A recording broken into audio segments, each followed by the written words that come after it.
Subscribe to our YouTube channel and press the bell icon to get the latest updates. Gopalganj के हथुआ में हुए triple murder मामले को लेकर बिहार की राजनीति गर्मा गई है। खासकर आरजेडी इस पूरे मामले को लेकर सरकार को घेरने के मूड में है। यही कारण है कि तेजस्वी यादव के बाद अब लालू के हनुमान कहे जाने वाले रघुवंश प्रसाद सिंह भी इस लड़ाई में कूद गए हैं और नीतीश कुमार पर दो तरफा हमला बोल रहे हैं। पहले तेजस्वी ने नीतीश कुमार को चेतावनी देते हुए कहा कि हत्याकांड के आरोपी जेडीयू विधायक पप्पू पांडे को सरकार जल्द से जल्द गिरफ्तार करे, नहीं तो गोपालगंज में तेजस्वी अपने सभी विधायकों के साथ आंदोलन करेंगे। इसके बाद आरजेडी के राष्ट्रीय उपाध्यक्ष रघुवंश प्रसाद सिंह ने सीधे बिहार के मुखिया और मुख्यमंत्री नीतीश कुमार को टारगेट किया है। रघुवंश प्रसाद सिंह ने कहा कि सरकार का एक इकबाल खत्म हो गया है। अपराधी और गुंडे बेखौफ गुंडागर्दी और हत्याएं कर रहे हैं। इससे साफ लगता है कि इन अपराधियों को कहीं न कहीं से सरकार का संरक्षण प्राप्त है, तभी ये अपराधी बेखौफ तांडव मचा रहे हैं। रघुवंश प्रसाद ने कहा कि नीतीश कुमार सुशासन और कानून के राज की बात करते हैं, जबकि सूबे में आज तक आतंक और कुशासन का राज है। इस कुशासन राज को हर हाल में आरजेडी इस बार जड़ से उखाड़ फेंकेगी।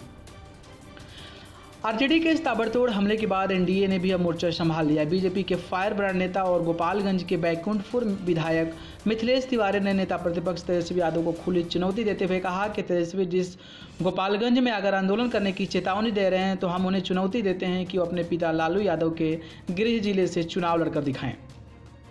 बीजेपी विधायक ने तेजस्वी को ललकारते हुए कहा कि हिम्मत है तो तेजस्वी गोपालगंज से चुनाव लड़कर दिखाएं। यही नहीं, विधायक मिथिलेश तिवारी ने कहा कि लालू यादव भी अपने गृह क्षेत्र गोपालगंज में कई बार अपनी राजनीतिक जमीन तलाशने की कोशिश कर चुके हैं, लेकिन अब तक कुछ हासिल नहीं कर पाए हैं। अगर तेजस्वी यादव को खुद की काबिलियत पर भरोसा है तो वो एक बार गोपालगंज से अपना भाग्य आजमा कर देख ले, सारा कन्फ्यूजन दूर हो जाएगा।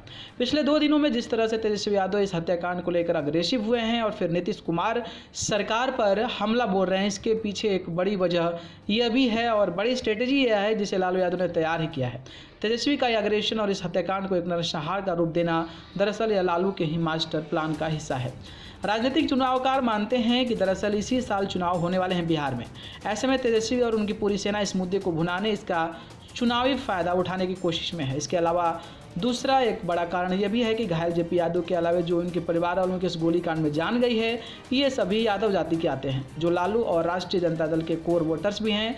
वहीं सतीश पांडे और उनके छोटे भाई अमरेंद्र पांडे और पप्पू पांडे का लालू यादव और उनकी पार्टी से शुरू से ही 36 का आग्रह रहा है। न्यूज़ रूम से न्यूज़ लाइव की रिपोर्ट।